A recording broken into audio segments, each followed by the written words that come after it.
Baseball has always been filled with legends, men whose names echo through stadiums long after the cheers fade. Ruth, DiMaggio, Mantle. But there was another figure, smaller in stature, yet larger than life in spirit. Billy Martin. Born Alfred Manuel Martin Jr.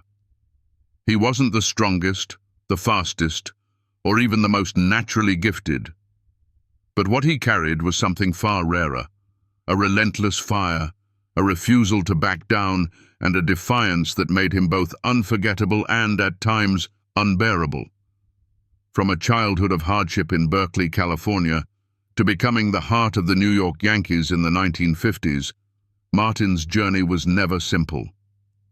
He made iconic plays in the World Series, stood shoulder to shoulder with legends, and later carved his name into history as a fiery, brilliant, and controversial manager. Yet, his victories were always shadowed by battles, with rivals, with authority, and even with himself. So who was Billy Martin? A genius strategist or a reckless fighter? A loyal Yankee or a perpetual outsider? His story is one of triumph, turmoil, and tragedy. A story that forces us to ask, what does it truly mean to be a legend? Under the hot California sun, in the working-class neighborhoods of Berkeley, a boy named Alfred Manuel Martin Jr. grew up surrounded not by privilege, but by struggle. His mother, of Italian descent, carried the weight of the household after his father disappeared early in his life. Money was scarce, opportunities even scarcer, and for young Billy, the world never offered a smooth path. Yet, in that crucible of hardship, something was forged, a toughness, a sharpness, and a defiant streak that would mark him forever. While other children seemed destined to fade into the background of the Great Depression's shadow, Billy carved out his own identity with a ball, a bat, and an indomitable spirit. Neighbors recalled his fiery temper, the scrappy way he played pickup games in dusty sandlots, and the relentless drive that burned in him even when the odds were stacked against him. That chip on his shoulder, born from abandonment and poverty, never left. It became his armor, his weapon, and sometimes his undoing. It was in these sandlots and high school fields that Billy began to turn heads. Not because of size or strength, he was smaller than most peers, but because of the sheer ferocity with which he attacked the game. He had instincts that couldn't be taught, the ability to read a pitcher, anticipate a swing, and never flinch under pressure. Coaches saw something raw but undeniable, and soon the boy from Berkeley caught the attention of local baseball men. His chance came with the Oakland Oaks of the Pacific Coast League, a team that played in a stadium not far from where he grew up. For Billy, the Oaks were more than just a stepping stone. They were proof that a boy with little more than grit and fire could claw his way into the professional game. Under the stern yet brilliant eye of Casey Stengel, who would later become his greatest mentor and eventual adversary, Billy learned lessons that went beyond the diamond. Stengel was eccentric, sharp-tongued and cunning, and Billy absorbed his teachings like scripture. Stengel recognized that Martin was not a player who would impress scouts with statistics or natural gifts. What he possessed instead was a refusal to quit, a brain wired for strategy, and an almost reckless will to win. This bond between teacher and pupil would shape not only Billy's playing career, but also his fiery approach as a manager years later. The defining moment of Billy's early playing days came when the Yankees, always searching for hidden talent, brought him into the fold. Suddenly, the scrappy infielder from Berkeley was standing in the clubhouse alongside icons, Mickey Mantle, Yogi Berra, and Whitey Ford. The Yankees of the 1950s were more than a team, they were an empire. For most, the pressure would have been overwhelming. For Billy, it was fuel. He embraced the role of underdog, determined to prove that his size and his background would never dictate his worth. What set him apart was not power or speed, but his ability to deliver in moments when everything was on the line. The 1952 World Series against the Brooklyn Dodgers immortalized him. In a game teetering on the edge, with the bases loaded and the roar of the crowd shaking Yankee Stadium, Billy raced across the infield to make a sliding, impossible catch that preserved victory.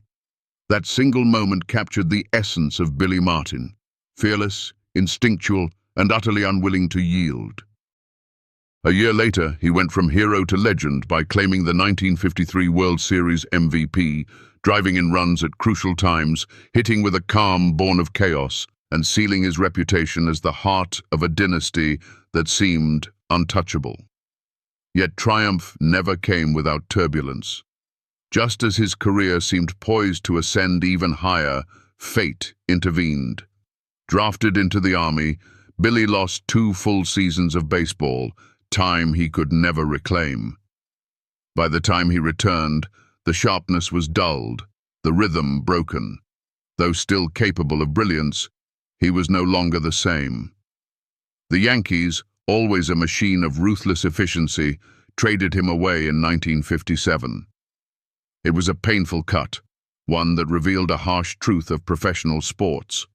Loyalty was fleeting, and even a World Series hero could be cast aside. Billy's departure from New York marked the end of his golden chapter as a player, but the fire within him had only just begun to shift form. When the uniform of a player no longer fit, Billy turned to managing. His first true test came with the Minnesota Twins in 1969. The Twins had talent but lacked discipline, and in Martin they found a spark that ignited their potential. He demanded intensity, instilled a fearless approach, and in just 1 season led them to a division title. But Billy's fire, so effective on the field, often burned too hot in the dugout and front office. Clashes with owners and executives began to follow him like a shadow. Despite success, he was let go, a pattern that would repeat throughout his career. His next stops, the Detroit Tigers and the Texas Rangers, revealed the paradox of Billy Martin. Wherever he went, losing teams became contenders. The Rangers, mired in mediocrity, suddenly played with a ferocity that mirrored their manager. Fans adored him because he gave them hope. Players respected him because he demanded nothing less than their best. But behind the victories lay tension, battles with management, public spats, and a growing reputation as a brilliant but volatile leader. For every triumph on the field, there seemed to be a storm off it. The storm reached its most famous form in New York. George Steinbrenner, the iron-willed owner of the Yankees, saw in Martin both salvation and chaos. Together they brought the Yankees back to glory, capturing 2 American League pennants and the 1977 World Series. The image of Reggie Jackson slugging 3 home runs in Game 6 is forever tied to Billy's Yankees. Yet even as champagne flowed in the locker room, Martin's relationship with Steinbrenner deteriorated. Their clashes were legendary. 2 men too proud, too stubborn, too obsessed with control. Steinbrenner fired Martin, rehired him and fired him again, in a cycle that played out like a soap opera. Fans watched in awe and disbelief as a man who had delivered championships was cast out repeatedly, only to return as if destiny itself demanded it. Their love-hate relationship became one of the great dramas in sports history, an unending tug-of-war that mirrored Billy's own inner conflict. Amid this chaos, Martin introduced something revolutionary: Billy Ball. With the Oakland Athletics in the early 1980s, he unveiled a style of play that defied the power-heavy tendencies of the era. Instead of relying on home runs, Billy emphasized speed, aggressive base running, hit-and-run tactics, and unrelenting pressure on opponents. The A's, under his leadership, surged into contention and captured a division title. Fans thrilled to the excitement of every game where no lead felt safe and no inning lacked drama. Billy Ball was more than strategy.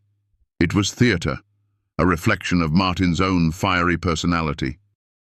Analysts and historians still credit him for revitalizing an approach to baseball that valued daring over brute strength. But the same daring that electrified fans often unraveled him in private life. Billy's temper was notorious. He fought with opponents, sparred with his own players, and even clashed with reporters in bars and press rooms. Stories of brawls and confrontations filled headlines. To some, he was a fighter who refused disrespect. To others, he was reckless, unable to control the fury that had carried him from Barclays sandlots to Yankee Stadium. That duality, hero and villain, genius and destroyer, defined him. His brilliance as a strategist could never be separated from his flaws as a man. The final act of his life came tragically on Christmas Day, 1989. Driving through icy roads in upstate New York, Billy Martin was killed in a car accident. The news rippled through the baseball world like a shockwave. Fans mourned not only the loss of a manager and player, but of a man who embodied both the beauty and the brutality of America's pastime. In many ways, Billy's death was symbolic, sudden, dramatic, and tinged with the contradictions that had defined his life. Even in death, the debates continued. Was he one of the greatest managers never fully appreciated? Was he undone by his own flaws, or was he simply too fierce for the structures of baseball authority? His former players remembered him as a leader who demanded everything because he gave everything. Yankees fans remembered him as the fiery heart who refused to bow, even to Steinbrenner. Baseball historians remembered him as a strategist who reshaped the game with Billy Ball. And ordinary fans remembered him as the scrappy kid from Berkeley who proved that grit could outshine glory. Billy Martin's life is more than a story of victories and defeats. It is the tale of a man who lived on the edge of greatness and ruin, often at the same time. His legend endures not because he was perfect, but because he was real. In his triumphs, we see the beauty of resilience. In his failures, we see the cost of defiance. And in his legacy, we find a reminder that being a legend is not about flawless glory. It is about the courage to fight again and again, no matter how many times the world tries to cast you aside. Billy Martin's story does not end with numbers in a record book or the trophies he hoisted high above his head. It lives in the memory of fans who saw a man smaller than most, yet bigger in heart than nearly anyone who ever played the game. He was not polished like Mantle, not universally adored like DiMaggio, nor revered as a saint of baseball. Instead, he was raw, fiery, imperfect, and unforgettable. His life teaches us that greatness isn't always measured by how many times you succeed, but by how fiercely you rise when everything seems set against you. From the sandlots of Barclay to the roaring crowds of Yankee Stadium, Martin showed what it meant to play and manage with every ounce of yourself, even when it cost him dearly. His defiance, his passion, and his brilliance left scars, but also carved a legend that will never fade. In the end, Billy Martin was both hero and rebel, champion and outcast. And perhaps that is why we remember him, because he reflected the messy, beautiful truth of what it means to be human. A man flawed, yet fearless. A Yankee forever. A legend who defied the odds and authority until his very last day.